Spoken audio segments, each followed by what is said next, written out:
धन्यवाद सर आप लोगों का। आपने मुझे इस काबिल समझा कि मैं यहाँ पर आऊँ और आपको जीएसटी के बारे में कुछ बातें बताऊँ। तो स्टार्ट करते हैं सेशन की। आज के सेशन के बाद जो आप ये सेशन करोगे तो जीएसटीआर 9 में आपको कोई इशू नहीं रहेगा, क्यूआरएमपी में कोई क्वेश्चन नहीं रहेगा। बजट में जो चेंजेस आए हैं उसके लिए आप प्लानिंग कर सकते हो, अपने क्लाइंट्स को गाइड कर सकते हो। आप बस इस चीज को समझिएगा कि जीएसटी के अंदर इस टाइम पर जितना पैसा है और जितनी रेस्पेक्ट है प्रोफेशन में कहीं नहीं, चाहे वो एडवोकेट से, चाहे वो चार्टर्ड अकाउंटेंट से, लेकिन शर्त एक कि आपको पढ़ना पड़ेगा, आपको सुनना पड़ेगा, आपको समझना पड़ेगा। जीएसटी में 2016 से कर लो और 2016 से लेकर 2021 5 साल हो गए मुझे, कोई भी दिन ऐसा नहीं रहा कि जिस दिन मुझे ये लगा हो कि चलो आज फ्री है। और ऐसे ऐसे नए नए प्रोजेक्ट मैंने इसमें स्टार्ट करे कि जिससे आप रेवेन्यू तो कमाओगे और आपकी एक अलग पहचान बनेगी। लेकिन जो भी व्यक्ति यहाँ पर सिर्फ कंप्लायंस को लेकर आया, कंप्लायंस मतलब कि जीएसटीआर 3B, जीएसटीआर 1, क्यूआरएमपी 9, तो मैं उन्हें कहूंगा कि अब आपके पास मौका है कि अपने आप को कंप्लायंस से उठाकर थोड़ा कंसल्टेंसी करें, क्योंकि जितने नोटिस अभी आ रहे हैं उससे ज्यादा नोटिस आने वाले और नोटिस का रिप्लाई, अपील फाइल, इसमें अभी ये अपने जो है पीक लेवल पर है। कंप्लायंस में ये अपने डिक्लाइन लेवल पर आ रहा है। जीएसटी अगर आपने 3B और जीएसटीआर 1 या रजिस्ट्रेशन की फीस देखी होगी, वो 2017 से लेकर अब रिड्यूसिंग में चल रही है क्योंकि उसका पीक खत्म हो गया, वो डिक्लाइन। तो हमारे को जब भी किसी फेज में जाना होता है तो हमारे को जो उसका पीक है हमें वहां पे पकड़ करनी चाहिए। आज रजिस्ट्रेशन रिटर्न्स की वैल्यू, आज वैल्यू है कंसल्टेंसी। आप बिलीव करें मैं 2016 से लेकर अभी तक सिर्फ 15 से 20 जीएसटीआर 3B 1 फाइल करता है, लेकिन कंसल्टेंसी पूरे कि तुम गलत करो फिर नोटिस आएंगे फिर हम बताएंगे या पहले से ही पूछ लो। तो यहाँ पर आपको बस ये चीज समझनी है। और यूपी में तो बहुत काम, क्योंकि यूपी में तो नोटिस आने ही आने। मैं यहाँ पर अलीगढ़ का भी देख रहा हूँ, मेरठ का भी देख रहा हूँ। बड़ा दुख होता है कई बार कि अलीगढ़ से कोई व्यक्ति दिल्ली जाता है मेरे पास काम कराने, जबकि मेरे हिसाब से अगर आप यहाँ पर अपनी प्रैक्टिस या अपनी गाइडेंस बिल्कुल सही करो और अच्छे से कर दो, तो मुझे नहीं लगता कि उसे दिल्ली मेरे पास आना चाहिए। क्योंकि हमारा जो प्रोफेशन है ना, इसमें अगर आप देखिए सबसे अच्छा लो आप लोग पढ़ लिया, तो अगर आपने लो को एक बार पढ़ लिया तो ऑफिसर भी आपकी बात को मानेगा। आप बिलीव कीजिएगा, एक ऑफिसर है, मैं नाम नहीं लूंगा, उन्होंने इतना क्लाइंट को परेशान करा, लेकिन जब मैंने उन्हें नोटिस का रिप्लाई दिया उसके बाद वो अभी ऑर्डर निकालने से भी डर नहीं है कि ऑर्डर निकाले तो निकाले कैसे, क्योंकि हमने गलत ही नोटिस दे रखा है, क्लाइंट के क्रेडिट लेजर ब्लॉक कर रखे। तो यहाँ पर सिर्फ मेरा कंसर्न ये है आपको कि थोड़ा सा ना, जितने भी नए हैं पुराने हैं, थोड़ी सी हैबिट डालनी चाहिए, नहीं तो देखिए ना रिप्लेस हो जाएगी। मैं हर बार ये चीज करता हूँ, मैं आप लोगों से उम्र में छोटा हूँ लेकिन बाय प्रोफेशन में टीचर हूँ, तो मेरी हमेशा कोशिश रहती है कि जो भी आप अभी पढ़े ना, अभी तो मैं बताऊँ क्वेरी से हटकर, देखिए हमारा एक कंसर्न होता है कि हम किसी वेबिनार में या कहीं सेमिनार में जाते हैं तो हमारे 4 क्लाइंटों की 4-5 क्वेरी होती है और जिस स्पीकर ने वो बता दी वो बड़े, लेकिन मैं कहता हूँ फिर 4 क्वेरी आएंगी, फिर 4 क्वेरी आएंगी। मेन कंसर्न क्या है कि क्वेरी ना करके आप क्या करें, कंसेप्ट क्या है, और उस कंसेप्ट से चाहे 4 की जगह 4000 क्वेरी आ जाए, कंसेप्ट अगर आपको तो इसी के साथ पहले स्टार्ट करते हैं जीएसटीआर। ठीक है, सारे क्वेश्चन आंसर कोई ऐसी दिक्कत नहीं होगी, कोई जल्दी में, ठीक है ना, लेट बेशक आयो लेकिन जल्दी में नहीं, ठीक है। उसके लिए मैंने आपको सॉरी बोल दिया, और कुछ पनिशमेंट देना चाहे तो दीजिएगा, कोई, ठीक है। तो जब हम बात करते हैं 9 और 9C, तो पहली बात देखो 9C में तो हमारा एरिया इतना होता नहीं है, चार्टर्ड अकाउंटेंट ही साइन करते हैं, लेकिन कई बार बनानी हमें होती है। और अगर मैं 9 या 9C का कोई सेशन भी रखता हूँ तो मैं 2.5 घंटे तो हमें 3 घंटे 9 बोलते हो, 10 से 15 मिनट 9, क्योंकि अगर आपने एक बार 9 कर ली तो 9C की कोई बात ही नहीं। लेकिन 9 और 9C से चलने से पहले आपके पास जो नोट्स आए हैं, ठीक है ना, इसमें थोड़ी बहुत करेक्शन हो सकती है, मैं साथ ही साथ करा दूंगा, ठीक है, ताकि आप समझो कि कुछ गड़बड़ है तो साथ ही साथ करेक्शन करा दूंगा। यहाँ पर क्या है कि जैसे ही 9 और 9C की बात आई तो बजट के अंदर, यहाँ पे बजट पे हमें डिस्कस करना ही है, तो मैं बजट वाला जो पोर्शन है ना 5 मिनट का, जो 9 और 9C से रिलेटेड है, वो यहीं पर डिस्कस कर देंगे, ठीक है। अब ये जो हमारा बजट के अंदर जो चेंजेस हुए, ये बजट आया 1 फरवरी और आज हम कहाँ से 12 फरवरी, 12 दिन थे हमारे पास, ठीक। और इस 12 दिन में ना देखो, आपने टीडीएस का भी काम करा होगा, 7 तारीख को डिपॉजिट करा होगा, अकाउंटिंग भी करी होगी, कुछ भी, लेकिन क्या हमने उस बजट में जो 16 क्लोजेस चेंज हुई जीएसटी की, क्या हमने उसे क्लोज वाइज क्लोज पढ़ा? क्या नहीं? तो जब मेरे पास क्लाइंट आता है ये कहते हुए कि 9 और 9C खत्म हो गया, मैं कहता हूँ कि तुम तो न्यूज पढ़ के बता रहे हो, मैं तुम्हें बिना न्यूज पढ़े बिना बुक पढ़े बता रहा हूँ क्या चेंज। तो उससे ना आपने मेरे कॉन्फिडेंस, अब आप ये समझिए 16 क्लोजेस हमने लगभग 4 दिन लगाकर पूरे कंपाइल करे, सब लोगों को सुना, सब लोगों से डिस्कस करा, फिर हमने अपनी मैगजीन में दिया और 2000 लोगों तक हम भेज दिए। लेकिन पढ़ना तो पड़ेगा भाई, चलो हम बजट की लैंग्वेज को नहीं पढ़ पा रहे, कंपाइल करा है सिंपल लैंग्वेज में करा, क्योंकि अगर 2 चीजें हैं जीएसटी, एक तो है अपडेट्स और दूसरा है लो बैकलॉग और तीसरा एक्सपर्टाइज। अगर आपने टाइम टू टाइम इस पे वर्क नहीं करा, मतलब कि जो अपडेट्स आई उन्हें नहीं पढ़ा आधे घंटे, जो पूरा एक्ट है उसे नहीं पढ़ा आधे 1 घंटे, तो तब तक आप एक्सपर्टाइज नहीं कर सकते। कि सेक्शन 44(1) पहले क्या कहता था, जो भी व्यक्ति है, ठीक है ना, आईएसडी को छोड़ दो, टीडीएस टीसीएस वाले को छोड़ दो, इन लोगों को 31 दिसंबर तक जीएसटीआर 9 फाइल करनी, ठीक है। अब मैं आपसे पूछता हूं कि फाइनेंशियल ईयर 2021 के लिए, क्या बात कर रहा हूं मैं, फाइनेंशियल ईयर 2021 के लिए जीएसटीआर 9 और 9C की डेट क्या होगी, और मैं ये मानकर चल रहा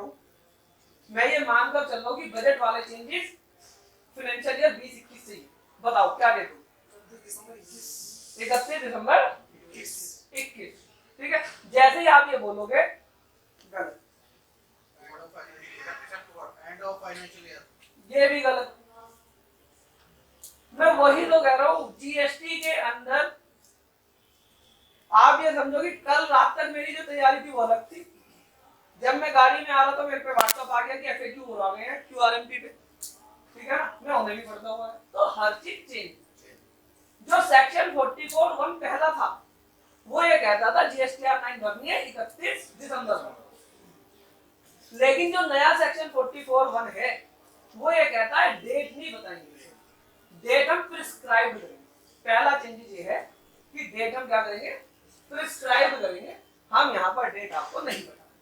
तो अब जो भी जीएसटीआर 9 की डेट्स आएगी वो कब से आएगी, ठीक है ना, रूल्स के थ्रू आएगी, नोटिफिकेशन के थ्रू आएगी, क्योंकि जब भी ये लोग लॉ के अंदर डेट्स डाल देते हैं तो जब इन्हें एनहेंस करनी होती है, बढ़ानी होती है, तो इन्हें दिक्कत आती है, ठीक है। तो पहला चेंजेस ये है, अगर बजट के ये हमारा जो एक्ट है ये अगर 2021 से एप्लीकेबल होता है तो उसकी डेट 31 दिसंबर नहीं होगी, और अगर होगी तो पहले वो नोटिफाई करेगा, ठीक है। पहले आपके अपने माइंड में ये।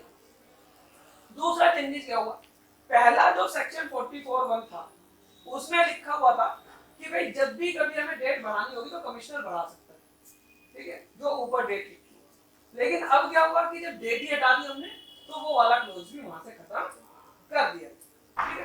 बाकी सेक्शन 44 में और कोई चेंजेस नहीं, क्या है और कोई चेंज, बताओ बताओ सर, बताओ कुछ तो बताओ। 40 ये अब जीएसटीआर 9 देखो, हम बैठे जीएसटीआर 9 का पोर्टल खोल के बता दो, पहले लो तो बताओ और क्या चेंज है। सेल्फ सर्टिफाइड कर दिया कि 9 और 9C को, हम 9 और 9C को दोनों को मर्ज कर देते, और हम एक सेल्फ सर्टिफाई करते हैं, ठीक है ना, एक नया फॉर्म बन जाएगा या उसी को ही सेल्फ सर्टिफिकेशन क्लाइंट। इसके अलावा कोई चीज, इसके अलावा कोई चीज पढ़ना है, पढ़ना है। आपको पता है जीएसटीआर 9 जिसकी टर्नओवर अप टू 2 करोड़ होती है उसे फाइल नहीं करना होता, पता है, सबको पता है, हर क्लाइंट का। बताओ क्यों, ऐसा क्यों? सेक्शन तो कहता है फाइल करना है, सेक्शन 44 कहता है फाइल करना है, पुराने वाला नहीं। ऑप्शनल का नोटिफिकेशन था, क्या कोई नोटिफिकेशन एक्ट को ओवररूल कर सकती है? तो फिर उस नोटिफिकेशन की क्या वैलिडिटी? तो फिर आप बताओ ऑप्शनल क्यों करते हैं? करते सभी हैं। सेक्शन 44 ये कहता है कि हर किसी को जीएसटीआर 9 भरना है, पुराना भी नया भी। अब आप कह रहे हो नोटिफिकेशन तो ऑप्शनल कर रखा है, तो बताओ नोटिफिकेशन इज, हाँ क्यों था वो? कोई भी नोटिफिकेशन कभी एक्ट को ओवररूल कर सकती है क्या? मैं वही चीज बता रहा हूँ आपसे। पहला मेरा क्वेश्चन ये समझिए कि लेट फीस तो ये ले लेंगे, उन्होंने ये नहीं लिखा था कि लेट फीस हम पोर्टल से ही लेंगे। मैं भी बताता हूँ अभी सर बताता हूँ। पहले मेरा क्वेश्चन बताइए, मैं आपका क्वेश्चन भी बताऊँ कि ऑप्शनल है, आप कहते हो हर क्लाइंट का भरा भी नहीं, कहाँ से कहते हो, कहाँ से देखते हो? अच्छा नोटिफिकेशन कभी एक्ट को ओवररूल नहीं कर सकती, सेक्शन 44 को ओवररूल थोड़ी कर सकती, बताओ कभी पढ़ी है वो नोटिफिकेशन? हाँ कोशिश तो अच्छी करी आपने, थोड़ा सा पहले रुक गए। 148 क्या है वो नोटिफिकेशन? 148 है, सेक्शन 148 है, जिसके अंदर ये लिखा हुआ है कि अगर हम चाहेंगे तो किसी के लिए स्पेशल प्रोसीजर बना देंगे और उस स्पेशल प्रोसीजर की पावर को यूज करके ये नोटिफिकेशन आती है, कभी भी नोटिफिकेशन 44 में, इसलिए वो ऑप्शनल है। अब इन्हें हर चीज के लिए सेक्शन 148 पे जाना होता था, तो इन्होंने क्या करा, सेक्शन 44 जो नया वाला सेक्शन है उसी के अंदर इन्होंने ये चीज अमेंड कर दी और इन्होंने 44 के अंदर ही लिख दिया, ठीक है ना, कि प्रोवाइडेड दैट, ठीक है ना, कमिश्नर में on the recommendation of council by notification exempt any class of registered person from filing annual return under this section। तो एक चेंजेस ये है कि भाई अब अगर किसी को एग्जेम्प्ट करना है जीएसटीआर 9 से, वो सेक्शन 148 से नहीं होगा, ठीक है, वो कहां से होगा? सेक्शन 44 से ही होगा। सर ये बातें देखो पता सब चीज, लेकिन ये बातें मैं आपको, अगर आपको सिर्फ जीएसटी की रिटर्न करनी है, 9 फाइल करना है, तब ये बातों की जरूरत नहीं। लेकिन अगर आप किसी असेसिंग ऑफिसर के सामने बैठे हैं, उससे बात कर रहे हैं या क्लाइंट से डबल फीस ले रहे हैं, तब आपको ये बातें पता होंगी। मेरे पास कोई क्लाइंट आता होगा सर जैन साहब आपकी फीस तो बड़ी महंगी है, मैंने कहा ठीक है, अभी स्पीकर पे जो आपके सीए एडवोकेट प्रोफेशनल कोई भी है बात कर लो, ठीक है ना, ये चीजें पूछ लो। अगर वो ये बता दे, तो आप वहीं से करा। मैंने कहा नोट आप बता दो 2 करोड़ से कम के ऑप्शनल, नोटिफिकेशन नंबर बता दो, सेक्शन बता दो, इन चीजों से आपकी वैल्यू फीस बढ़ती है। आप मेरी बात तो समझ लो। इंडिया के अंदर इतनी टैक्स मैगजीन निकलती है सर, लोग बाग व्हाट्सएप पे फेसबुक पे चलती रहती है, पढ़ता नहीं है कोई। हमने अपनी जो मैगजीन निकाली थी लॉकडाउन में शुरू करा था मई जून में, उस टाइम पर 1080 रुपए की थी मैगजीन, और आज की डेट में साल पूरा नहीं हुआ 2000 रुपए की मैगजीन, और पूरे इंडिया में सिर्फ 4 या 5 यूनियन टेरिटरी बची होंगी यहाँ पर नहीं जा रही, बाकी हर। तो आपको ना कुछ अलग करना, कुछ अलग चीजें बता, अलग पढ़ना, ये सिर्फ आपकी वैल्यू एडिशन। तो इसमें कोई डाउट है? दोनों सेक्शन में इसमें तो कोई डाउट नहीं। चलिए अब आते हैं हम जीएसटीआर में। यहाँ पर कोई क्वेश्चन हो तो आप पूछ सकते हैं प्लीज इन दोनों सेक्शन को लेकर। हाँ कोई क्वेश्चन सर पूछो, करो क्वेश्चन, क्वेश्चनिंग माइंड होना चाहिए। अब आ गए हम जीएसटीआर 9। अब जीएसटीआर 9 में जो पहला क्वेश्चन जो है कि सर अगर ये ऑप्शनल है तो इसे फाइल करें या ना करें? भाई up to 2 crore, up to 2 crore हम फाइल करें या ना करें? तो हम हर बार यही चीज बताते हैं। तो ये पहली चीज, अगर वो पैसे नहीं देगा तो मत।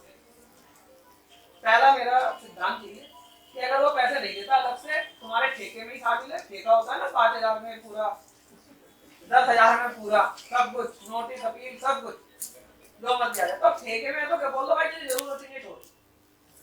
अगर आपको लगता है कि मैं जीएसटीआर 9 बोलकर कि अप टू 2 करोड़, ठीक है ना, मैं जीएसटीआर 9 बोलकर 5,000 10,000 की एडिशनल बिलिंग हो जाएगी मेरी, तो जरूर करें, ठीक है। इसके अलावा अगर आपके डेटा में कुछ गलती है, अगर आपके डेटा में कुछ गलती है और आप उसे टाइमली ठीक करना चाहते हैं बिफोर नोटिस, अगर आप उसे बिफोर नोटिस ठीक करना चाहते हैं तो आप उसे जरूर करें, क्योंकि अगर जो गलती है वो डिपार्टमेंट पकड़ेगा तो वो आपके ऊपर कार्रवाई सेक्शन 74 से भी कर सकता है, और अगर आपने 9 में पहले से ठीक कर ली तो शायद आगे आपकी कार्रवाई ना हो, ठीक है। तो इसलिए अगर गलतियां हैं तो आप उसे ठीक कर ले और टैक्स वगैरह जमा, ठीक है। ये तो क्वेश्चन हो गया कि भरनी है या नहीं, क्या जी? हाँ डिफरेंस है तो एनुअल रिटर्न कर, क्योंकि उसे पता लग जाओ, क्योंकि मैं आपको बताता हूँ, अभी मैं एक केस कर रहा था दिल्ली का, उसमें क्या था कि एक व्यक्ति ने आईटीसी जो है ना, टैक्स लायबिलिटी कम करनी थी, लेकिन पता था नहीं उस टाइम पे, टैक्स लायबिलिटी कम ना करके आईटीसी ले लिया। अब जब बातें हुई तो उन्होंने कहा तो आईटीसी है, हमने कहा ये आईटीसी नहीं है, ये हमारी टैक्स लायबिलिटी कम करी थी हमें, और कोई रास्ता नहीं था 3B में, 3B में कोई रास्ता नहीं, तो आज भी रास्ता नहीं है, तो हमें कोई टेबल मिली नहीं, हमने इसलिए आईटीसी में डाला, या तो कोई रास्ता बता दो। उन्होंने कहा अच्छा आप ना हमारे को 909C लेकर, तो 909C की वैल्यू है, जब आप अपील में जाते हो कहीं भी जाते हो उसकी वैल्यू है कि हम चोर नहीं, तुम्हारे नोटिस आने से पहले मैंने अपने 909C में इस चीज को डाला हुआ है, ठीक है। तो तब आप 909C कर। अब कई लोगों का क्वेश्चन ये रहता है कि चलो सर हम 909C कर तो देंगे, लेकिन जो डिफरेंस है या टैक्स का बना या आईटीसी का बना जो हमें पे करना है, तो क्या हम वो पे कैश लेजर से करें या क्रेडिट लेजर से करें? भैया देखो इस चीज को समझो, अगर आपके पास कोई क्लाइंट आता है वो कहता है वकील साहब आपकी फीस दे दीजिए, ठीक है, कल मैं दे दूंगा आपको चेक से एनईएफटी ट्रांसफर कर दूंगा, या आप अभी ले लो कैश, तो आप क्या प्रेफर करोगे? हाँ अगर तू अभी आया है तो अभी कैश ही दे दे। इसी तरीके से गवर्नमेंट क्या करती है, लेकिन अगर वो कहते मेरे पे कैश है नहीं, अगर वो कहते मेरे पास कैश है नहीं, मेरे पास नहीं है, तो तुम क्या कहोगे? नहीं छोड़ कैसे आएगा तब दियो, तुम क्या बोलोगे? तो चल कल जाएगी। इसी तरीके से जीएसटीआर 9 गवर्नमेंट तो कहती है कि सारी लायबिलिटी कैश लेजर से आ जाए, क्रेडिट का क्या भरोसा, बोकस तो नहीं, फेक तो नहीं, ठीक है ना, लेकिन ठीक है, लेकिन अगर आपका क्लाइंट कैश देने को तैयार नहीं है तो उससे कहे भाई कोई बात नहीं, तू क्रेडिट लेजर से ही पे कर दे। इंस्ट्रक्शन फॉर्म कहता है, लोन ही कहता नहीं, इंस्ट्रक्शन फॉर्म ये कहता है कि जो भी डिफरेंस है वो आप यहाँ पर कैश लेजर से ही पे करना, लेकिन क्लाइंट के पास अगर क्रेडिट लेजर में है तो वो तुम्हारी बात नहीं होगी, ठीक है।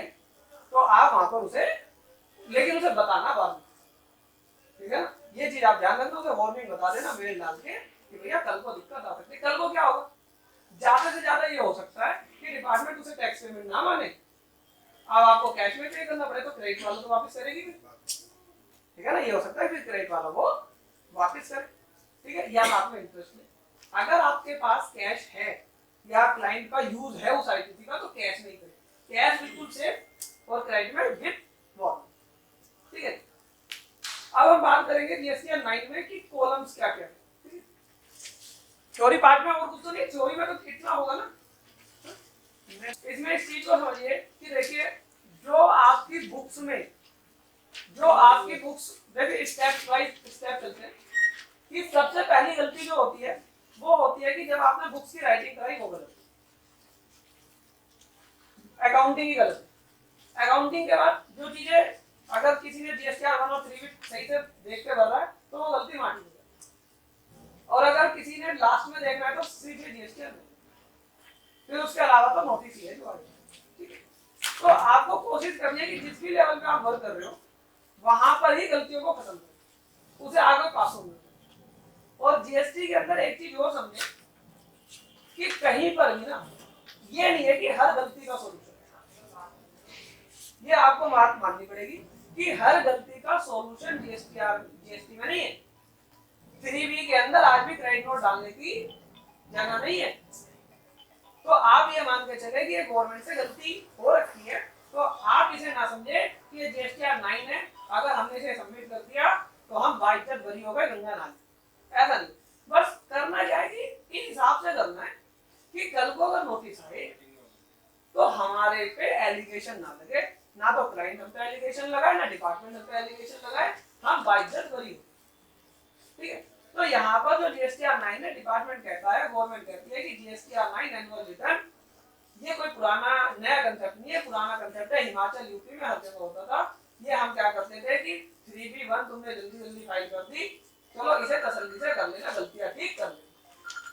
ठीक है, ये हमने तुम्हें गलतियां ठीक करने के लिए दिया है कि जिससे हमारा टैक्स का रिवेन्यू बढ़ जाए। अगर आप कभी देखोगे तो 3B और 1 से तो रिवेन्यू आता ही आता है, जब जीएसटीआर 9 अपलोड होती है तब भी रिवेन्यू आता है, जब 9C अपलोड होती है तब भी उसमें कुछ रिवेन्यू आता है, जब नोटिस होता है तब भी। ये रिवेन्यू का है कि भैया रिवेन्यू कैसे लाना उसके लिए। तो यहाँ पर हमसे ये उम्मीद मत करना कि हम जीएसटीआर 9 लाएंगे भी और तुम्हारी समस्याओं को सॉल्व करेंगे। हमें तो ये जो चीजें हम डाल रहे हैं सिर्फ और सिर्फ अपने रिवेन्यू को बढ़ाने के लिए कर रहे हैं।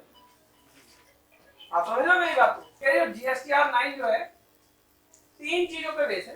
पहली चीज है टर्नओवर, गवर्नमेंट ने कहती है टर्नओवर बिल्कुल सही बताओ। दूसरी चीज टैक्स और तीसरी चीज आईटी। टर्नओवर, टैक्स, आईटीसी, इन तीनों चीजों को हमें जीएसटीआर 9 में डालना है। इसके अलावा जो बाकी सारी चीजें सब फॉर्मेलिटी है और हमें कुछ नहीं। अब जब हम बात करते हैं टर्नओवर की, ठीक है ना, बात करते हैं टैक्स की, बात करते हैं आईटीसी की ना, इसके लिए ना पर्टिकुलर कॉलम से जैसे आज लेट्स सपोज वैलेंटाइन वीक चल रहा है, आज कौन सा डे किसी को नहीं पता? हाँ, फ्राइडे, बस बस कल मिला वक्त तो तेरी जरूरत सुलझा दूंगा, आज तो भूल जाऊं जीएसटी। ये गलत है, थोड़ा सा पता होना चाहिए। तो जीएसटी के अंदर जो ये कॉलम दिए गए हैं, जो जिस चीज का कॉलम है उसमें वही चीज डाले। ठीक है, आज अगर चॉकलेट डे नहीं है तो किसी को चॉकलेट गिफ्ट ना करे, ठीक है ना, जो जिस चीज का डे है वही चीज गिफ्ट करे। तो यहाँ पर मैं आपको बता रहा हूँ कि इस जीएसटीआर 9 में हर चीज के लिए पर्टिकुलर कॉलम दिए गए, और वो जो पर्टिकुलर कॉलम दिए गए हैं आपको वहीं पर वो सारी ट्रांजैक्शन डालनी है, कहीं और नहीं डालनी। अब ये नहीं कि हमारे पास इसका कॉलम नहीं है तो इस ट्रांजैक्शन को कहीं और डालें, ऐसा बिल्कुल ना करें। कुछ ट्रांजैक्शंस के लिए कॉलम दिए ही नहीं गए तो आप उसे ना डालें। ये नहीं है कि जबरदस्ती डालना ही डालना है, ठीक है जी, उसे बिल्कुल ना डालें। तो मैंने यहाँ पर आपको बताया कि जो ये टर्नओवर है, टर्नओवर के लिए जीएसटीआर 9 में अभी मैं बात कर रहा हूँ कि फाइनेंशियल ईयर 19-20, ठीक है जी, फाइनेंशियल ईयर 19-20 की बात कर रहा हूँ। और 19-20 में अभी मैं मानकर चल रहा हूँ कि मेरा क्लाइंट बहुत अच्छा है, उसने ना तो 18-19 में कुछ करा उससे रिलेटेड और ना ही 20-21 में करा। 19-20 की ट्रांजैक्शन 19-20 में ही करी, तो आपको कौन कौन से कॉलम टच करने हैं? 19-20 की ट्रांजैक्शन 19-20 में ही करी, सिंपल जीएसटीआर 9 कर रहे हैं। फिर हम इसके अंदर 18-19 की ट्रांजैक्शन लेंगे, फिर हम इसके अंदर 19-20 की। अगर आप पहले से ही सारी ट्रांजैक्शन ले लोगे तो आपको इसमें इशू आने लगेगा। तो अगर मैं बात करूं कि फाइनेंशियल ईयर, ठीक है, 19-20 की ट्रांजैक्शन टर्नओवर की, तो मैंने यहाँ पर बताया है कि 2 कॉलम में आएगी, टेबल नंबर 4 और टेबल नंबर 5, ठीक है। अब यहाँ पर भी टर्नओवर में इस चीज को समझिए कि जो हमारी टर्नओवर होती है, एक वो टर्नओवर होती है जिस पर हमें टैक्स देना है, एक वो है जिस पर टैक्स नहीं देना। मैंने यहाँ पर सिर्फ अपनी अंडरस्टैंडिंग के लिए एग्जाम्पल लिखा है, इंटरप्रिटेशन एग्जाम्पल वर्ड की डेफिनेशन पे ना जाइए, मैंने सिर्फ आपको समझाने के लिए, ठीक है, कि भैया यहाँ पर एक ऐसी टर्नओवर है जिस पर टैक्स जाता है और एक ऐसी टर्नओवर है जिस पर टैक्स नहीं जाता। तो जो जिस पर टैक्स जाता है उसका सारा treatment table number column number 4 में होगा, और जिस पर टैक्स नहीं जाता उसका टेबल नंबर 5। तो इसके अलावा आपको अगर 19-20 की ट्रांजैक्शन 19-20 में है, कहीं कुछ भी नहीं करना, ना 10, 11, 12, 13, 14 कुछ भी टच नहीं करना। इसी तरीके से अगर आईटीसी की बात करें तो आईटीसी के सिर्फ 3 ही कॉलम है, ठीक है, 3 ही कॉलम बोल लो, टेबल बोल लो, जो भी आपको कंफर्ट लगता है, ठीक है ना, 6, 7 और 8, ठीक है। 6,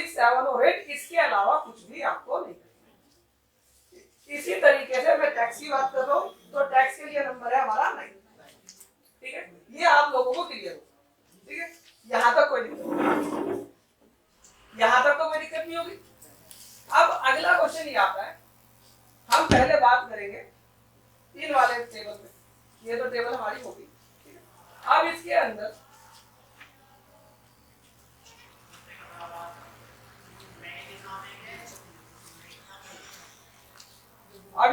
जो हमारी बात है,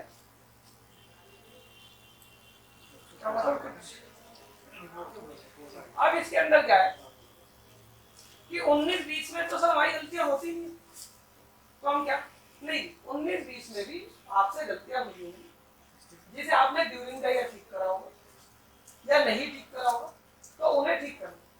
कैसे ठीक करनी है वो मैं एक दो गलती आपको बता देता हूँ जो आप करना आपको चाहिए।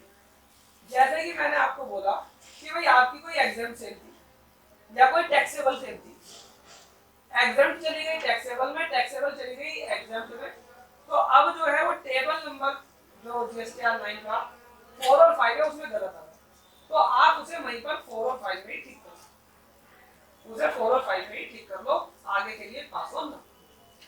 B2C B2B में चली गई, B2B B2C में चली गई, वाइसा वर्षा कुछ भी हो गया उसे भी आप टेबल नंबर 4 और 5 और आपको। अब अगर मैं बात करूं पहले टर्नओवर की, फिर मैं आपको कॉलम्स बता देता हूं कि और कौन कौन से कॉलम हमारे को मेन करने। अब जनरली सेक्शन 39(9) ये कहता है, सेक्शन 39(9) ये कहता है, सेक्शन 37(3) ये कहता है कि भाई अगर तुम्हारी कोई गलतियां हैं, 39(9) ये कहता है, 37(3) ये कहता है कि अगर तुम्हारी कोई गलतियां हैं तो उस गलतियों को आप ठीक कर सकते हो ड्यूरिंग द ईयर भी, ठीक कर सकते हो, अगले साल सितंबर की रिटर्न तक भी ठीक कर सकते हो। तो अगर मैंने 19-20 की कोई गलतियां, ठीक है ना, सितंबर 2020 तक ठीक करी, तो क्या मैंने वो एज पर लॉ करी या नहीं करी? एज पर लॉ जब मैंने वो करी तो आप मुझे जीएसटीआर 9 में उनके कॉलम दोगे या नहीं दोगे? जी हम आपको उसके कॉलम देंगे क्योंकि ये एज पर लॉ। लेकिन अगर मैं बात करूं फाइनेंशियल ईयर 18-19 के कि कोई ट्रांजैक्शन 19-20 में करी, मैं उसका कॉलम जीएसटीआर 9 वो डिपार्टमेंट हमें नहीं। ठीक है, तो पहले आप ये समझो कि जो लॉ में लिखा हुआ है हम उस चीज की मांग करते हैं। तो उन्होंने बोला कि 19-20 की कोई भी गलतियां अगर आपने ठीक करी सितंबर 2020 में, तो हमने उनके लिए आपको सेपरेट कॉलम दिए हैं, आप उन ट्रांजैक्शन को वहां पर दीजिए। मैंने कहा ठीक है बताओ कौन सा कॉलम दिया है? उन्होंने कहा देखो टर्नओवर के लिए अगर आपकी कोई टैक्सेबल टर्नओवर में कोई गलती है तो आप वो उसे आपने ठीक करिए कब? अगले साल। कब तक? सितंबर तक। मैं उसे बोलता हूँ स्पेसिफाइड पीरियड। क्या बोलता हूँ? स्पेसिफाइड पीरियड जो सेक्शन 39(9) में लिखा हुआ है, 37(3) में लिखा हुआ है। तो अगर आपने वो स्पेसिफाइड पीरियड तक करी है तो हमने उसके लिए तुम्हें जो कॉलम दिए, टेबल दिए, वो 10 और 11 दिए। 10 और 11 दोनों का अलग अलग ट्रीटमेंट है। मैं 10 और 11 हमने उसी के लिए। मैंने कहा अगर एग्जाम में कुछ गड़बड़ है, उन्होंने कहा देखो एग्जाम से अपने को कोई लॉस होता नहीं, एग्जाम से अपने को कोई लॉस होता नहीं, तो हमने इसके लिए कोई नया कॉलम नहीं बनाया। आपको जो भी ठीक करना है टेबल नंबर 5 में ही ठीक कर। ठीक है, उसके बाद मैंने पूछा आईटीसी को लेकर, तो उन्होंने कहा आईटीसी को लेकर जो हमने आपको कॉलम दिए हैं वो दिए 12 और 13। मैंने पूछा टैक्स को लेकर, तो टैक्स को लेकर उन्होंने दिया टेबल नंबर। ठीक है, तो ये जो नीचे के कॉलम है ये किसके लिए है? 19-20 की ट्रांजैक्शन अगर कोई आपने 20-21 में अप टू स्पेसिफाइड पीरियड। अब आपको कहेंगे सर अगर स्पेसिफाइड पीरियड के बात करी तो भैया इन कॉलम को रखिए, क्योंकि स्पेसिफाइड पीरियड के बाद लो तो कहता ही नहीं। आपने करा अपनी मर्जी से करते रहो, हम ये मानेंगे आपने नहीं करा, अभी तक नहीं करी तब भी ये कॉलम टच नहीं करो। तो अब आपको ये पता होना चाहिए कि 10, 11, 12, 13 और 14 नंबर कॉलम कब आई? जब 19-20 की कोई बात है, 20-21 और सबके लिए अलग। यहां तक किसी को कोई डाउट नहीं। अब इसके अलावा जो भी कॉलम दिए गए हैं वो सारे के सारे सिर्फ टेम्परेरी, जैसे कि HSN वाइस समरी, ठीक है, ऑप्शनल है, आपको नहीं करना। डिमांड रिफंड ऑप्शनल है, नहीं करना, सिर्फ कहानी यहाँ। अब इन्होंने क्या कहा कि भाई तुम्हारे पहले ही 4 5 6 7 8 9 5 कॉलम तो पहले ही थे, ठीक है, और 5 कॉलम हमने आपको ये दे दिए, तो लगभग 10 कॉलम आपको ये भरने हैं। हमें पता तुम 10 कॉलम भी नहीं भर पाओगे, ठीक है, तो हम आपके कुछ कॉलम्स को ऑप्शनल कर। अब जब कोई चीज ऑप्शनल हो जाती है तो ऑप्शनल का मतलब ये नहीं कि भरना ही नहीं, अगर तुम कंफर्ट हो तो भरो और नहीं कंफर्ट हो तो मत भरो। भरोगे तो क्लियरिटी आएगी, अदरवाइज नहीं। तो अगर कोई व्यक्ति इन कॉलम्स को जो ऑप्शनल हुए हैं भरना चाहे तो डिपार्टमेंट रोकेगा नहीं, ठीक है, भरना चाहो तो भरो, नहीं तो भरो। अब इसमें जो ये ऑप्शनल हुए तो ये नोटिफिकेशन नंबर 56 से, नोटिफिकेशन नंबर 56 2019 में आई थी, वहां से ऑप्शनल हुए। अब उसी नोटिफिकेशन को फर्दर चेंज किया गया नोटिफिकेशन नंबर 79। तो जब ये 79 से इस नोटिफिकेशन को चेंज किया गया, ठीक है ना, जब इसे चेंज किया गया तो इन्होंने हर जगह लिख दिया कि जहां जहां 17 18 18 19 है उसकी जगह 19 20 भी कर लो, तो लगभग सारे चेंज कर। लेकिन एक जगह इन्होंने ऐसा लिखा, ठीक है, एक जगह उन्होंने ऐसा लिखा जो थी हमारी टेबल नंबर 6, ठीक है। अब ये टेबल नंबर 6 में ऐसा क्यों नहीं करा? टेबल नंबर जो 6 है वो टेबल नंबर 6 किस चीज की बात करती थी कि भाई जो भी आपकी आईटीसी है उसकी बायफर्केशन दे। 3B के टाइम पर तो तुम बिजी थे, 1 के टाइम पर तो बिजी थे, अब दे कैसे दे दो, इनपुट इनपुट सर्विस और कैपिटल। अब ये ऐसी बायफर्केशन मांगते ही होती। कैपिटल गुड्स का जो आईटीसी होता है वो कई जगह पर मिलता है, कई जगह नहीं मिलता। कैपिटल गुड्स के आईटीसी के लिए एक्सपोर्ट में भी अलग ट्रीटमेंट है, तो ये जानना चाहता है कि कैपिटल गुड्स का आईटीसी कितना है। लेकिन शुरू के जो 2 साल थे 17 18 18 19 उन्होंने कहा कोई बात नहीं माफी। लेकिन 19 20 में उन्होंने कहा कि अगर आपके पास 100 रुपए का आईटीसी है, अगर आपके पास 100 रुपए का आईटीसी है, उसमें से अगर 20 रुपए का आईटीसी कैपिटल गुड्स का है, तो आप हमें बताओगे कि कैपिटल गुड्स का आईटीसी 20 रुपए। तो हमारे को यहाँ पर जो 19 20 में है अपनी बुक्स में से कैपिटल गुड्स का आईटीसी अलग से बताना। अब रिमेनिंग रहेगी 80 रुपए का। अब ये जो तुम्हारा 80 रुपए का आईटीसी है, ये जो हमारा 80 रुपए का आईटीसी है, इस वाले को आपकी इच्छा है इनपुट और इनपुट सर्विस में बता दो अलग अलग, और अगर आपकी इच्छा नहीं है तो सारे के सारे को इनपुट में डाल दो। सारे के सारे को किस में डालना? इनपुट में डालना। तो ये एक बड़ा चेंज है जो आपको ध्यान में रखना है कैपिटल गुड्स के केस में आपका आईटीसी अलग, ठीक है जी। तो ये ऑप्शनल कॉलम भी क्लियर होगा हमारे को कि ऑप्शनल कॉलम क्या है। अब हम जब जो ऑप्शनल खत्म सारी चीजें, ठीक है, अब हम बात करेंगे, ठीक है, कि ट्रांजैक्शंस का कैसे हम मूव ऑन करें, कैसे चीजों को। हमने टर्नओवर के लिए कौन कौन से कॉलम देखे? 4 5, ठीक है, 4 और 5 हमारा मेन, ठीक है ना। और अगर कोई ट्रांजैक्शन 20 21 में जाती है, ठीक है, तो उसके बाद 10 और 11। अब आप कोई सा भी केस ले लो, हम इन टेबल्स के माध्यम से सोचो, ठीक है। पहला केस ले लेते हैं, कोई पहला केस ये ले लेते हैं कि भैया 19 20 की कोई ट्रांजैक्शन, 19 20 की कोई ट्रांजैक्शन 20 21 में, आप नोट करना चाहो तो नोट भी कर सकते हो, ठीक है। 19 20 की कोई ट्रांजैक्शन 20 21 में, ठीक है, हमने शो करी। जब हम ये बोलते हैं ना 19 20 की कोई ट्रांजैक्शन 20 21 में शो करी, तो हमारा वहां पर बोलने का तात्पर्य ये होता है कि हमने टैक्स उसका 20 21, ठीक है, क्योंकि जीएसटीआर 1 तो इतना लिबरल है, वो तो चेंज होता है, ठीक है ना, वो तो आप अपना पोर्टल ड्यू टाइम के बाद भी आपसे कहता है कि कर लो, कोई दिक्कत नहीं। तो हम क्या करें कि 19 20 में मेरी जो टर्नओवर थी बुक्स के हिसाब से 2 लाख रुपए थी, बुक्स के हिसाब से टर्नओवर 2 लाख रुपए थी, और 3B में मैंने डाली 1 लाख। 19 20 में 3B में डाली 1 लाख रुपए और बुक्स के हिसाब से कितनी थी? 2 लाख रुपए। इसका मतलब ये है कि भाई अगर तुम्हारी टर्नओवर बुक्स के हिसाब से 2 लाख थी और 3B में तुमने डाली 19 20 में 1 लाख, आपने गवर्नमेंट को टैक्स कितने पे दिया? सिर्फ 1 लाख रुपए। तो अब आप उस 1 लाख रुपए पे ये बताओ कि आपने क्या किया। अगर आपने उस 1 लाख रुपए पर टैक्स, ठीक है, अप्रैल से लेकर सितंबर तक की रिटर्न में दे दिया, तो क्या हम ऐसा कर सकते थे? कर सकते थे, एज पर सेकंड 39.9 दिया था।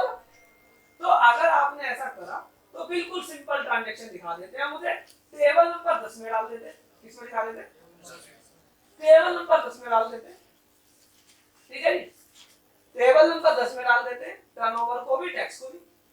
अब होगा क्या, अब जो व्यक्ति जीएसटीआर 9 देखेगा, ऑफिसर जब जीएसटीआर 9 देखेगा वो कहेगा कि हाँ इन्होंने 10 नंबर में टर्नओवर दिखाई है, इसका मतलब क्या है कि 19-20 की ट्रांजैक्शन का टैक्स कब दिया, 20-21। तो ये तो सिर्फ किसकी रिपोर्टिंग करी, टर्नओवर।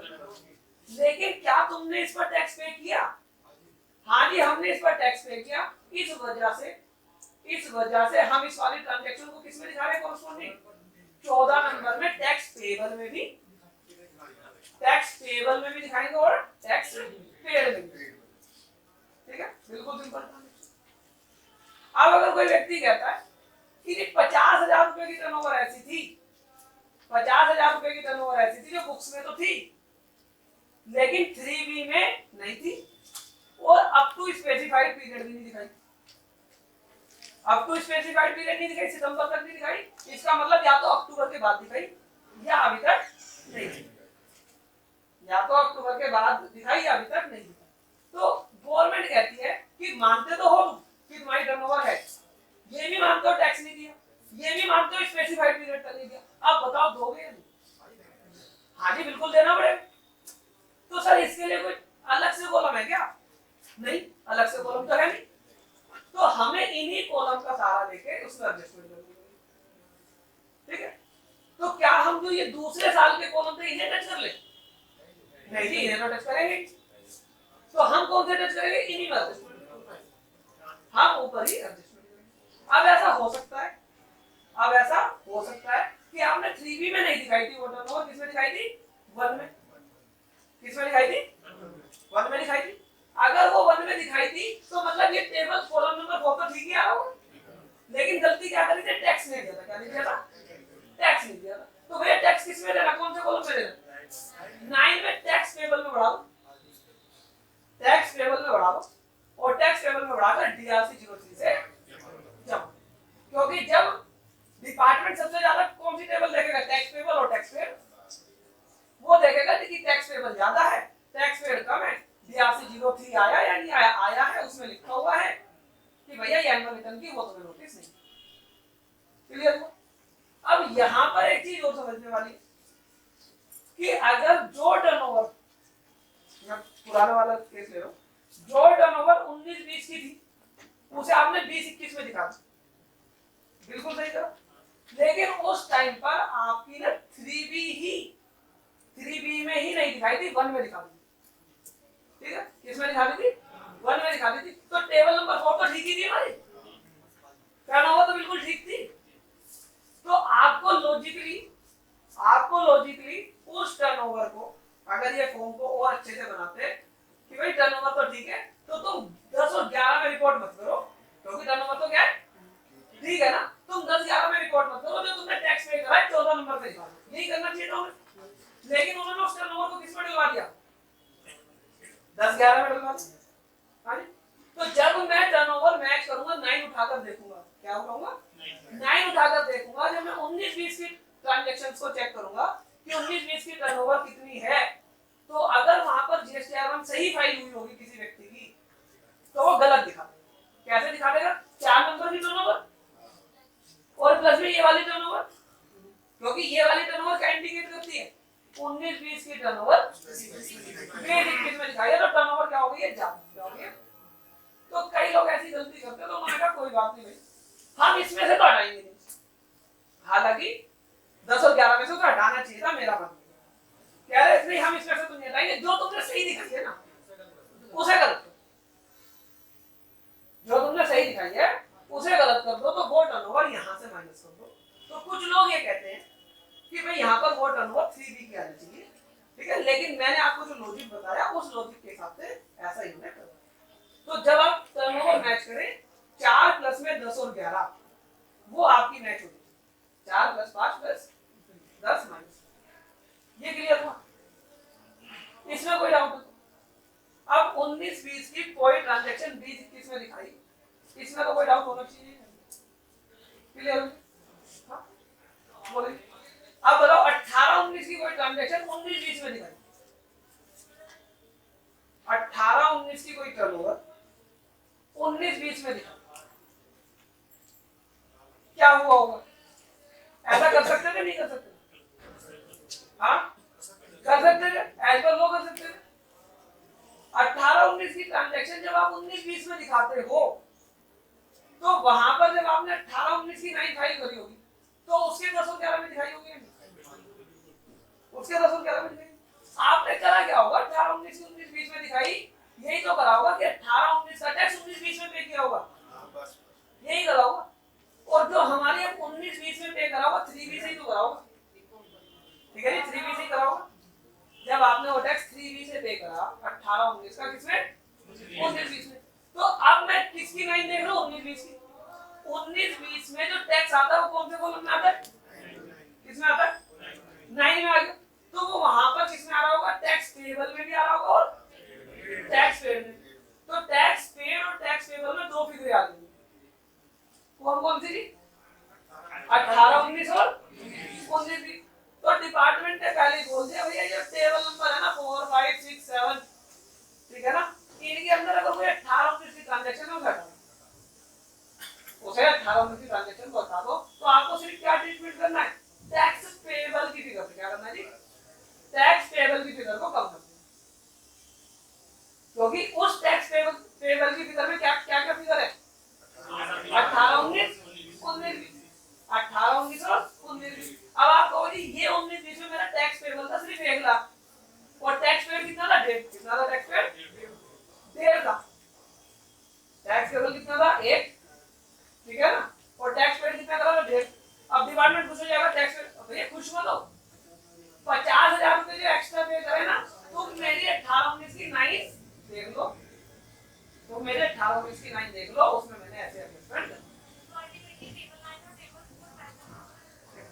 अब अल्टीमेटली कुछ भी लगाओ, क्योंकि हो सकता है कोई केस कल को निकल कर आ जाए ऐसा कि जिसमें मैच ना, ठीक है ना। आप, मैं वही बता रहा हूँ, सिर्फ और सिर्फ कंसेप्ट रटना नहीं, कुछ रटना कुछ नहीं, आप हर टेबल को समझो, अगर वो उसमें मैच आ रही है ठीक है, क्लियर हुआ ये वाली? हाँ जी। तो अब हमने 18-19 की ट्रांजैक्शन भी देख ली, 19-20 की भी देख ली और 19-20 की 20 टर्नओवर को लेकर कोई क्वेश्चन हो तो बताओ। टर्नओवर को लेकर कोई क्वेश्चन है? आरसीएम में 26 ईयर्स में आ रही है 26 लाख रुपए की टर्नओवर, वो हमने जो जीएसटीआर 1 भरी उसमें भरी है 30 लाख रुपए की टर्नओवर, टैक्स दे रहा है आरसीएम में रिसीवर ने, अब उसमें क्या मैं बताऊं, आप बात कर रहे हैं, सर का क्वेश्चन रिपीट करता हूं मैं, सर की क्वेरी क्या है? सर का क्लाइंट है ट्रांसपोर्टर, आपका क्लाइंट ट्रांसपोर्टर, सर का क्लाइंट है ट्रांसपोर्टर, उसकी जीएसटीआर 9 भर रहे, ठीक है।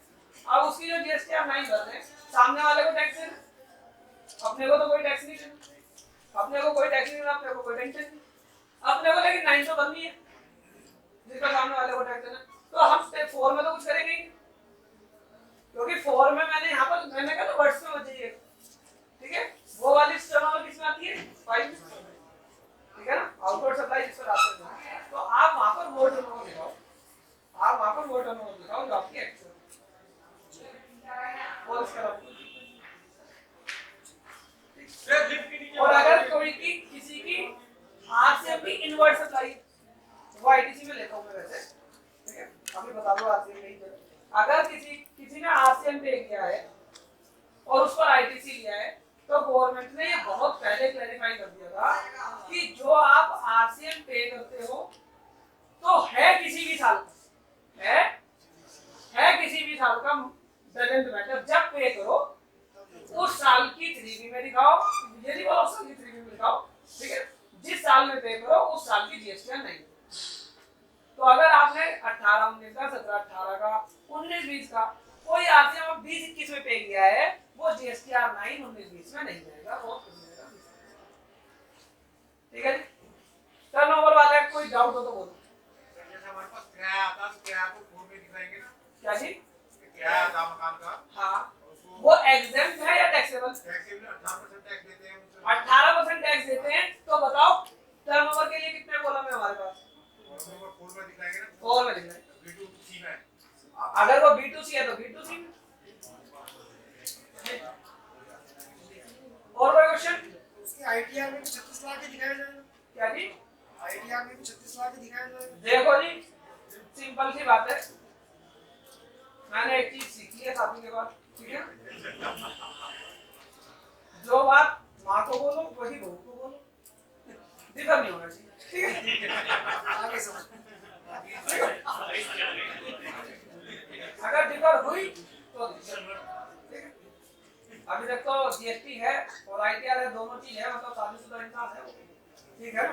तो दोनों में अलग, अगर अलग अलग दिखा रहे हो तो विद क्लैरिटी कि मैंने आपको इसलिए बताया था, समझ लो ना? अगर क्लैरिफिकेशन नहीं है, ठीक है? अब आते हैं टेबल नंबर 7 जो हमारी आईटीसी की। टेबल नंबर जो 7 है ना, ये लाइट हो गई, लेकिन ये सजावट के लिए रखी हुई, इसका काम कुछ होता है। टेबल नंबर 7 में क्या था, बेसिकली पर्पस इसका क्या था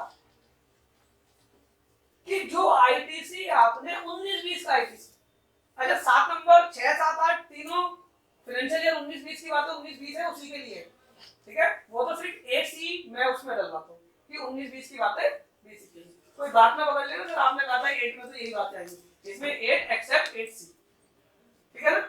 समझ रहे हो मेरी बात? कुछ इसी तरीके से जो टेबल नंबर 7 है, किसके लिए? 19-20 की बात है 19-20।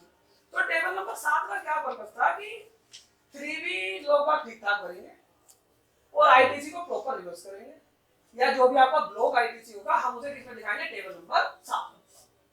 तो टेबल नंबर 6 ये कहती थी आईटीसी है इतना, और टेबल नंबर 7 ये कहती थी इतना इसका रिवर्स है, तो नेट ऑफ 7J में से नेट ऑफ किस में ले लो? 7J में ले लो। लेकिन अब अगर 7 में फिगर डाल दो, लाइक सपोज मेरा जेन 1 आईटी से 1 लाख, उसमें मैंने 20,000 रिवर्स कर दिया, ठीक है? 20,000 रिवर्सल था, 20,000 रिवर्स कर दिया, नेट आईटीसी कितना मेरा 80। अब अगर मैं 20,000 को 7 नंबर में डाल दूं यहाँ पर, ठीक है जी, डाल दूं या आ जाए, और 6B में कितना डाल दूं?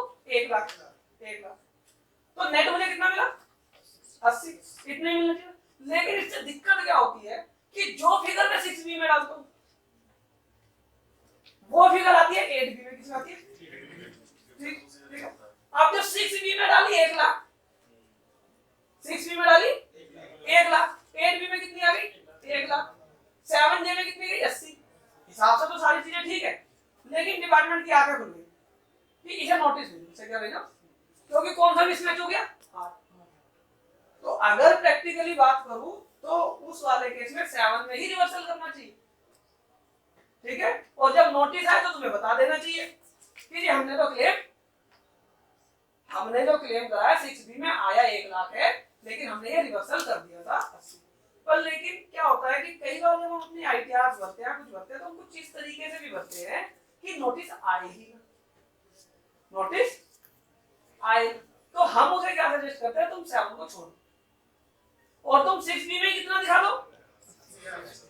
तुम 6B में 80,000 दिखा दो, और जब तुम 6B में 80,000 दिखा दोगे तो 8B में कितना आ गया? 80,000 आ गया। भाई हमने क्लेम ही कितना करा? 80। अब उसमें होगा क्या? टेबल 6 मिसमैच क्या होगी? Table 6 mismatch. अब टेबल 6 क्या है? 3B में 1 है, 6B में हम कह रहे हैं 80। तो अगर आपने वो रिवर्सल कर रखा है प्रॉपर्ली तो आप वहां पर हमसे एक्सप्लेन कर देंगे, और अगर नहीं कर रखा तो उस वाले आईटीसी को डीआरसी 03 से पे।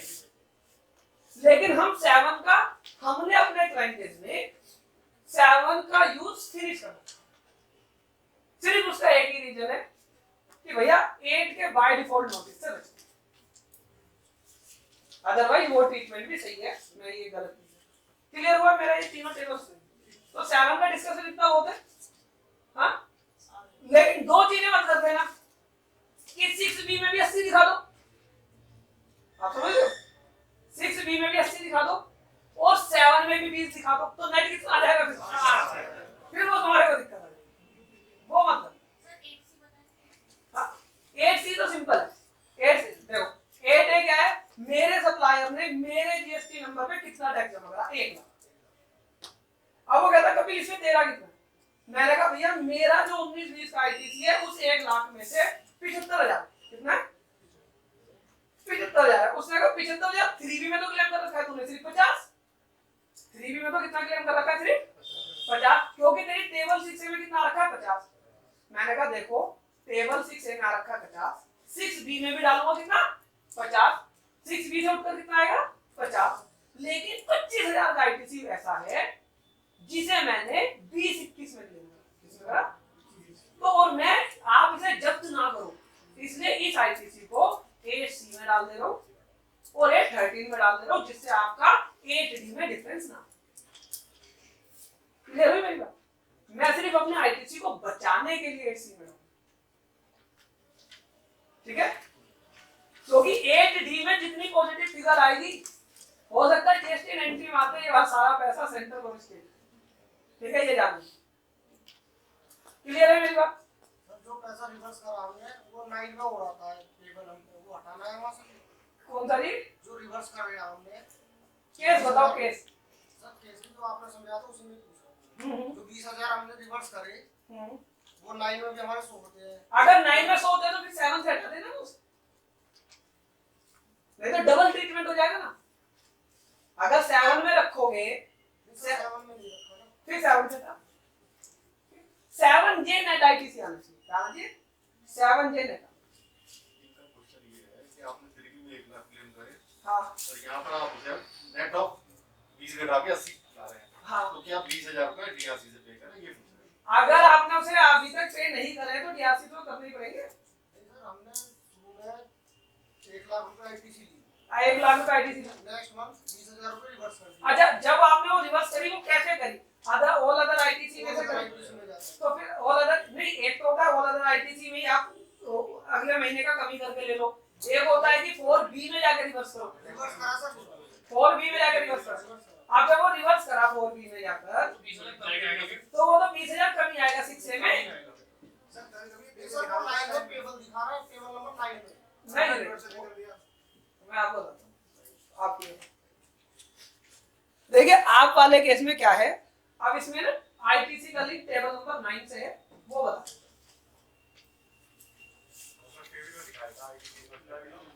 हाँ वो पेबल में देखो, सर आधा आधा ये आईटीसी रिवर्स करता, आधा पेपर दिखा देता मैं बता।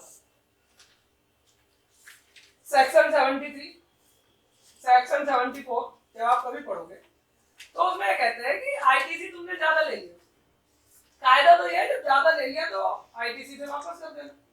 गवर्नमेंट ये बात मान के चल रही थी कि तुमने ज्यादा ले लिया, क्राइटेरिया में पड़ा होगा, क्राइटेरिया से दे देना काम करना।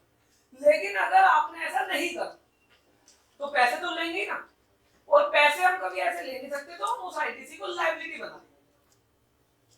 ये सेक्शन 70 कहीं लॉ में नहीं लिखा, लेकिन सेक्शन 73, 74 जब आप इंटरप्रेट करते हो तो वहां से इंटरप्रिटेशन निकल कर आती है। तो इन्होंने क्या करा है कि मान लो लेट्स सपोज 3B में मैंने आईटीसी लिया 1 लाख रुपए, ठीक है, और मेरा था कुल 50,000। अब मैं 50,000 रिवर्स कर दूं, ठीक है ना, लिया 1 लाख, हाँ मेरा 50,000 रिवर्स करो। तो कुछ लोग तो क्या करते हैं, अरे रिवर्सल वगैरह छोड़, अगले महीने ही कम करके ले, ज्यादा से ज्यादा डिपार्टमेंट क्या करेगा, इंटरेस्ट लगा देगा कि तुमने वो आईटीसी 1 महीना पहले ले लिया, नेक्स्ट सेटलमेंट। लेकिन ये तरीका सही नहीं था, क्योंकि अगर उस महीने आईटीसी था तो तुमने कम कर लिया, और अगर नहीं होता तो क्या करते, तो तरीका तो सही क्या था, 4B में जाके क्या करो रिवर्स। अब 4B में जाकर जब आप रिवर्स करते हो, जब 4B में जाकर आप रिवर्स करते हो तो वो कहता है कि ITC reversal equivalent to liability. तो वो क्या करता है, यहाँ पर टैक्स पेबल के अंदर उस लायबिलिटी को बढ़ा देता है, ठीक है। लेकिन मैं आपको बताऊं, उस वाली लायबिलिटी को टैक्स पेबल में जो बढ़कर आई है ना, वहां पर सिर्फ टैक्स वाली ही रखो, आईटीसी वाली मत रखो, उसे चेंज, हाँ उसे हटा दो, चेंज, ठीक है, क्योंकि नहीं तो डिपार्टमेंट को समझा भाई साहब आईटीसी से पेड हो गया, लेकिन पेबल कम कर दो, और जब डिपार्टमेंट कहेगा कि तुमने ली थी ज्यादा, ठीक है, देख लो ना भाई पेड भी तो है ना, ठीक है, वो चीज, क्योंकि नहीं तो ना तुम्हारी जो टर्नओवर से मैच नहीं करता फिर वो टैक्स ठीक है? डबल आईटीसी रिवर्स कर देंगे फिर। हाँ, अगर कर रखी है तो दोबारा तो करेंगे ही ना, और हम उसे बता देंगे 6 का डिफरेंस है 9 से लेकर जी। कॉलम नंबर 8 की सी में अगर कोई आईटीसी हम लेते हैं 8 की सी में, क्या वो तेरे कॉलम नंबर 13 में दिखाएंगे? दिखाने अगर हम चाहिए, सी में लेंगे दिखानी चाहिए, दिखानी चाहिए ना। बिल्कुल। देखो मैंने क्या बोला, 13 का समझो, यहाँ पे आपने 8 नहीं बोला ना। नहीं 8C और 13 दोनों बोलता हूँ। 8C 8C और 13 का क्या मतलब है? मैंने क्या बताया, 18 19 20 की कोई बात है, किसमें करिए 19 20 की, जी। तो इसलिए वहां पे दिखाते हैं सिर्फ रिपोर्टिंग पर। अच्छा, दोनों में दिखाना पड़ेगा ना। ठीक। ठीक है, अब रही बात आईटीसी रिवर्सल की बात, भाई अगर तुमने कोई आईटीसी ज्यादा ले लिया है 6A में, 6A में आईटीसी ज्यादा ले लिया, भाई अगर तुमने रिवर्सल कर दिया 19 में कर सकते थे, नहीं कर सकते थे सितंबर तक, भाई रिवर्सल कर सकते तो टेबल नंबर 12 में दिखा दो, वो तो दिखाओगे रिपोर्टिंग पर में, और 6B में कम करके दिखा दो, 6B में कम करके दिखा दो, 6 में डिफरेंस आएगा नहीं आएगा? आएगा, कोई बात नहीं भाई, डिफरेंस आएगा तो भुगत देंगे, डिफरेंस आएगा तो बता देंगे ना रिवर्सल करा, लेकिन हम 8 को मैच करा जी। आईटीसी हमने एक्स्ट्रा ले ली आईजीएसटी, और हम उससे हमने टैक्स से बराबर कर दी उस पीरियड में ही। हमें एक महीने बाद ध्यान आया जब मैं एक्स्ट्रा ले रखी है और टैक्स बन जाता हमारा आईजीएसटी, तो हमने अगले ईयर उसमें आईजीएसटी चेंज किया, सी और एस में ले लिया इनपुट, तो हम आईटी माइनस रिवर्स कर सकते हैं या फिर नोटिस आएगा। मैं इस चीज को समझिएगा, जो हमारा सेक्शन 77 पढ़ते हैं हम, और सेक्शन 19 जो है आईजीएसटी का, उसमें ये बात क्लियर लिखी है कि भैया ये तीनों लोग अलग हैं, ये तीनों लोग अलग है, सीजीएसटी एसजीएसटी आईजीएसटी। अगर तुम्हारा कोई आईटीसी है और है सीजीएसटी एसजीएसटी, ठीक है ना, है सीजीएसटी एसजीएसटी ले लिया आईजीएसटी या वाइस वर्सा या सेम केस आईटीसी, तो तरीका ये कहता है कि भैया जो तुम्हारा एक्चुअल है उसे क्लेम करो अगर आपकी टाइम लिमिट है, और जो तुमने गलती से क्लेम कर रखा है उसे रिवर्स। कुछ लोग ये कहते हैं नहीं हम खतरों से खेलेंगे, ठीक है, अब इतना बड़ा अमाउंट है क्लेम दोबारा कर नहीं सकते। जो हमारी आईटीसी इनपुट होती है, हमारा टैक्स बनता है, तो पहले हम सी से करते हैं, आई से करते हैं, फिर सी से करते हैं, फिर एस से करते हैं, सर वहां पे क्या बच जाएगा? तो भैया देखो मैं आज क्या याद करके आया, नाइन बजट नहीं, तुम पूछ रहे हो सेक्शन 49 का क्वेश्चन, आईटीसी का था नहीं यार पेमेंट ऑफ टैक्स का क्वेश्चन है वो, आईटीसी का नहीं है, सेक्शन 49 5 का क्वेश्चन है। ऐसा ले लेना आईटीसी से। नहीं गलत प्रश्न। हमारा दिसंबर जनवरी फरवरी का एडिशन इतना बेस्ट एडिशन निकला, पिछले महीने 500 हमने मैगजीन बेची और 1080 रुपए की थी उस टाइम पर जून में पिछले साल, और आज वो 2000। पहले हमने कि चलो भाई लोगों को पहले पता तो चले क्या चीज है, और हमारी मैगजीन को लोग रखकर डिपार्टमेंट को दिखा रहे, क्लाइंट को पढ़ा रहे कि भाई ये चीज है, कि भाई इसमें ये पूरी इंटरप्रिटेशन हमने कर ली, जो आप कई वीडियो में आपको बताऊंगा हमारी और हमारे पार्टनर की देखना, उसके 2 दिन बाद डिपार्टमेंट चीजों को चेंज करता है, जो क्लैरिफिकेशन हम देते हैं उसके बाद पोर्टल पे चीजें चेंज होती है। पहले पोर्टल पे डेट आ रही थी 22 तारीख 24 तारीख, 4 दिन पहले वीडियो डाली थी कि ये जो पोर्टल डेट दिखा रहा है 22 तारीख 24 तारीख गलत है, ये 20 तारीख होनी चाहिए, जो मैंने ड्यू डेट कैलेंडर डाला था, और आज पोर्टल ने चेंज कर दिया 20 कर दी 20 कर दिया। एक कुछ दिन पहले डाला था कि ये जो PMT 06 का चलान है इसमें 35% ये जो कैलकुलेशन ले रहा है गलत कर रहा है। मैंने फिनटेक्स का अपनी का चलान दिखाया था, आज पोर्टल ने उस पे चेंज करा है, और आज FAQ जो निकाले QRMP के उसमें वो चीज को मेंशन करा। तो आपको इस लेवल पर नहीं करना कि ये जो चीजें इसे पढ़ लिया खत्म, आपको ये भी पता होना चाहिए कि लॉ में क्या गलत है और गवर्नमेंट उसे कैसे ठीक करेगी। आपको इतना एडवांस इसमें रहना, अगर अच्छा पैसा कमाना है तो, अदरवाइज तो देखो जो चल रहा है, देखो दाल रोटी सब बढ़िया चली रही, लेकिन अगर एक रेस्पेक्ट हो ठीक सर 19-20 की आईटीसी 18-19 में 18-19 की आईटीसी 19-20 में कहां पे लिख देंगे? हाँ वही बात तो मैंने सेशन में बोल दिया था कि 18-19 के लिए कोई कॉलम नहीं, लेकिन 18-19 की कोई आईटीसी 19-20 में ले ली, 19-20 में ले ली का मतलब क्या है, स्पेसिफाइड पीरियड तक ले सकते थे या नहीं ले सकते थे। 6A में आ रही होगी या नहीं आ रही होगी, आ रही होगी। तो भैया जब तक गवर्नमेंट ने क्लैरिफाई नहीं करा था तो हमने उसे बोला करते थे उसे 6M में दिखा दो, लेकिन गवर्नमेंट ने क्लैरिफाई कर दिया 18-19 से इसका कोई वास्ता नहीं है। तो 6B में जब आप उसे दिखाओगे तो 18-19 वाला लेस कर दो, मतलब एम ना दिखा के उसको लेस करके दिखा बस लेस करके 6 में डिफरेंस आ गया। इसी बेसिस पर तो हम कहते हैं 6 में आने दो डिफरेंस, 8 में ना। क्लियर हुआ आईटीसी का? आईटीसी का कोई और क्वेश्चन हो तो बताओ, अदरवाइज मेरी जीएसटी 9 फिनिश। अब आपका कोई भी क्वेश्चन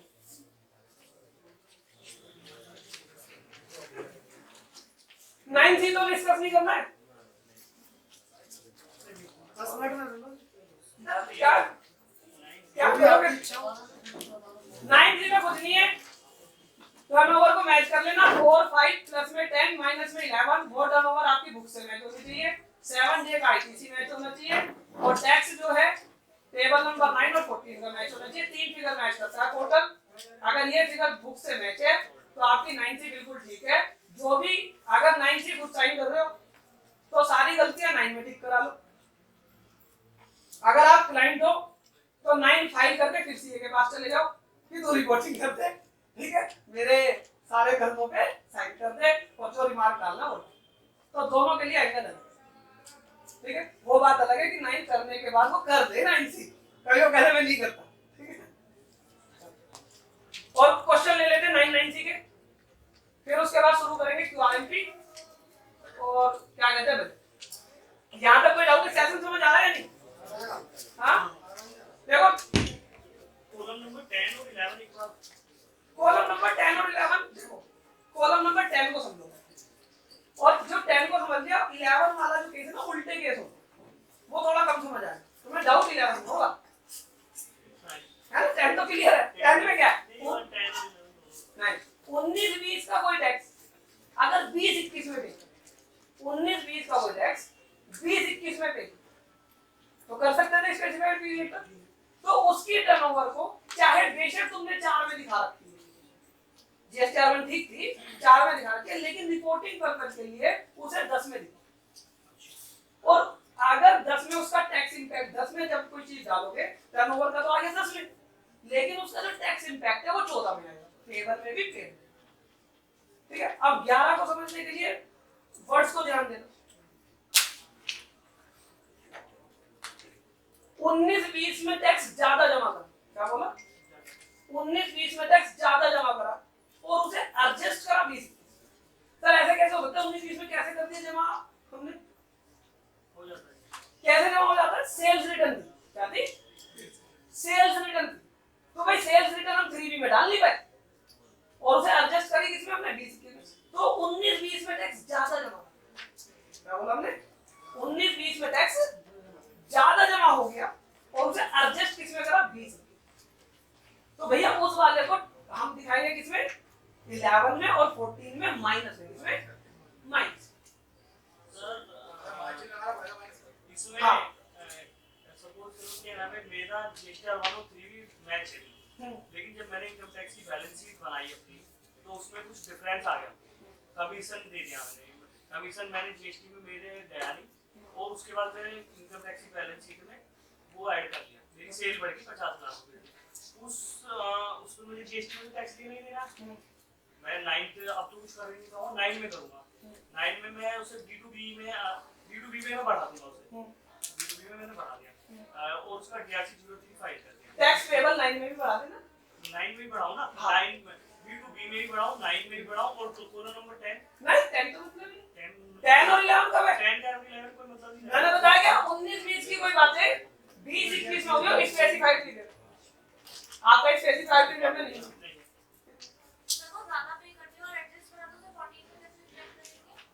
माइनस कर माइनस फिगर ले, हाँ माइनस फिगर, तो सीधा टैक्स DRC 03 को फाइल। हाँ 9 देखो आप Four तीनों nine। देखो 4 किसके लिए? टर्नओवर ठीक करने के लिए। 9 किस लिए? टैक्स पेबल ठीक करने के लिए, और DRC 03 और तो अगर मेरा बिल था उसका IGST को एसोसिएशन में कर गया, उसका मैं 9 में ठीक कर लेता। 9 में ठीक करने से कुछ नहीं होगा, 9 में तो सिर्फ रिपोर्टिंग पर्पस के लिए ठीक करा। अगर कोई बिल ऐसा था और लायबिलिटी पे करनी पड़ेगी, उसके लिए 4 को ठीक करोगे पहले, टेबल 4 को, टेबल 9 को ठीक करोगे, केवल लाइन को ठीक करोगे, जो पे नहीं हुआ उसे पे करोगे DRC 03 से, और जो एक्स्ट्रा पेड होगा उसे रिफंड, उसे रिफंड। जो एक्स्ट्रा मेरा चला गया हाँ, लेकिन रिफंड के लिए 2 साल का टाइम पीरियड है, अलग से रिफंड होगा। यहाँ पे 9 में सिर्फ तुमने उसकी क्या करा रहे हो, रिपोर्ट। अगर मेरा 2 करोड़ से कम है वो, हाँ अगर मैं टैक्स भी जमा नहीं करता हूँ, 9 भी फाइल नहीं करता हूँ, हाँ, कोई बात नहीं, जब नोटिस आएगा तब कर लेंगे। फिर रिफंड नहीं मिलेगा। हाँ, नहीं मिलेगा। एक क्वेरी और सर, रिफंड एप्लीकेशन फाइल करने से पहले अगर आपके 9 में कुछ इश्यूज होते हैं तो आप उन्हें ठीक कर लो, वो आपके सपोर्टिंग में काम। किसी नोटिस के या कुछ भी गड़बड़ होती है तो आप उन्हें ठीक कर लेते हो 9 से, तो एक एविडेंस आता है कि हम इस चीज को एडमिट कर रहे हैं, तो आपका कभी 74 की प्रोसीडिंग्स नहीं। 18-19 के 9 भर रहे हैं, हाँ, किसी में लेट इतनी जल्दी क्यों कर रहे हो? नहीं 18 नहीं, सीधा 18 आया हमारा, अभी अगर किसी का रह गया, किसी में लेट फीस आ रही है, किसी में नहीं है। ये सब महिमा है पोर्टल। इस पोर्टल की महिमा को आप ठीक है मना नहीं कर सकते, बस ये मान के चलना पोर्टल तो मेहरबान है, डिपार्टमेंट नहीं, मैं सोच रहा हूँ जो बिल्कुल लेट में आ रहा है उस पे आ जाएगी, उस पे आ नहीं है, जो सही आ रहा है उस पे आ रही है। यही तो जीएसटी है।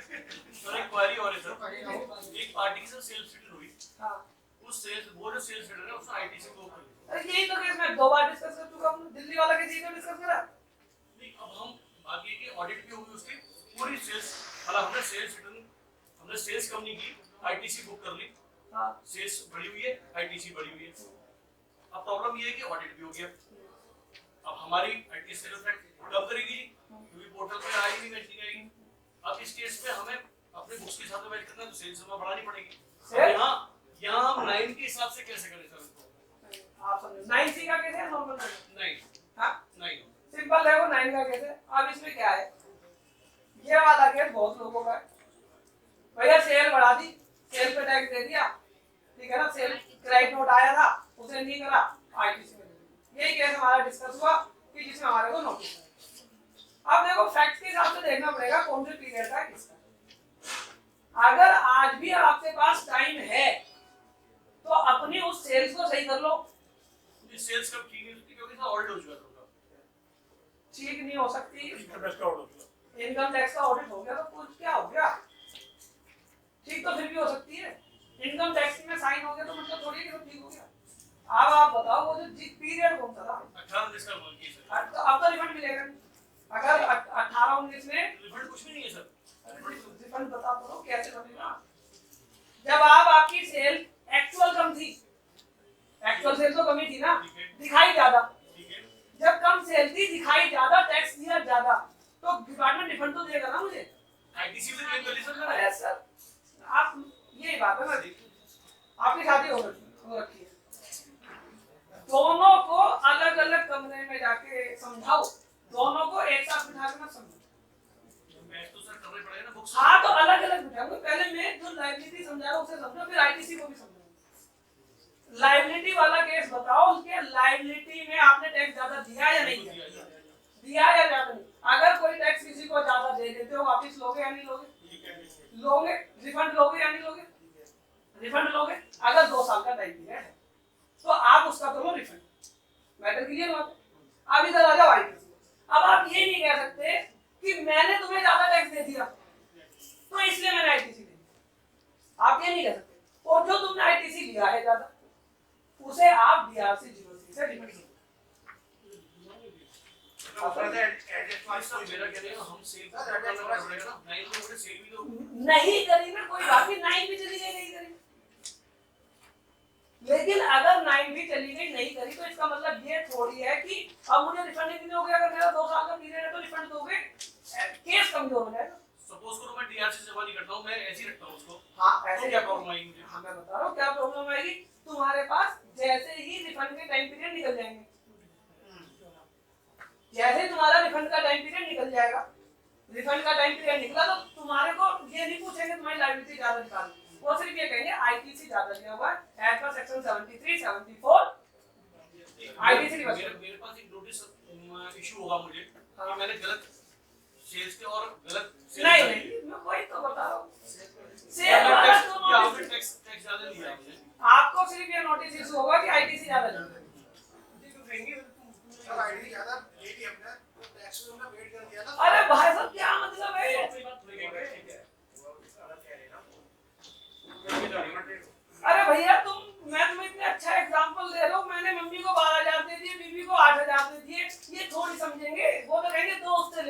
हफ्ते 2 दिन नहीं, ऐसे नहीं है ना। फिर जब तक तुम उसे एक्शन करोगे ना तो डीआरसी मुझे इंटरेस्ट देना पड़ेगा डीआरसी।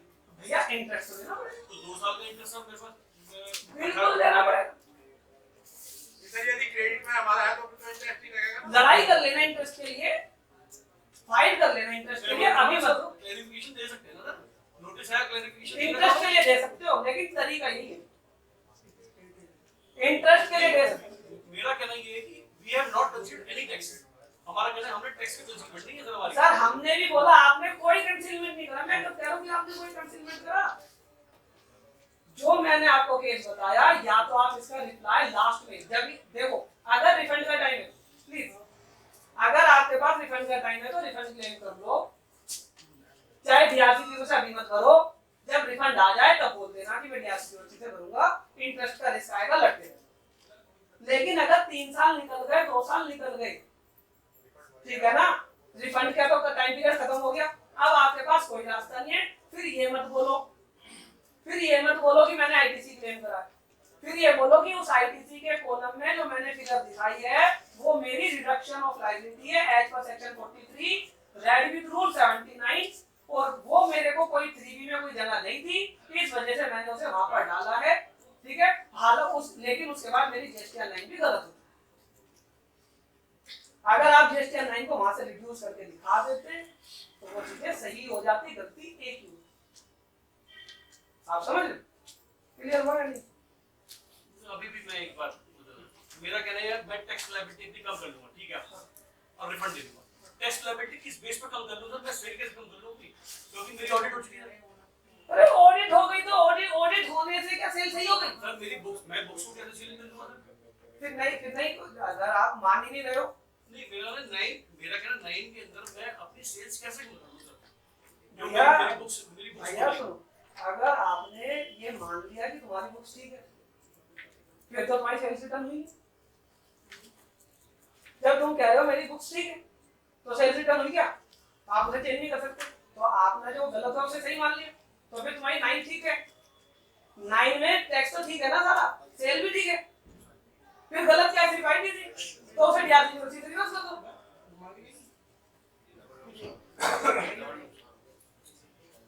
आप मेरी बात को समझ रहे हो? क्लियर हुआ नहीं?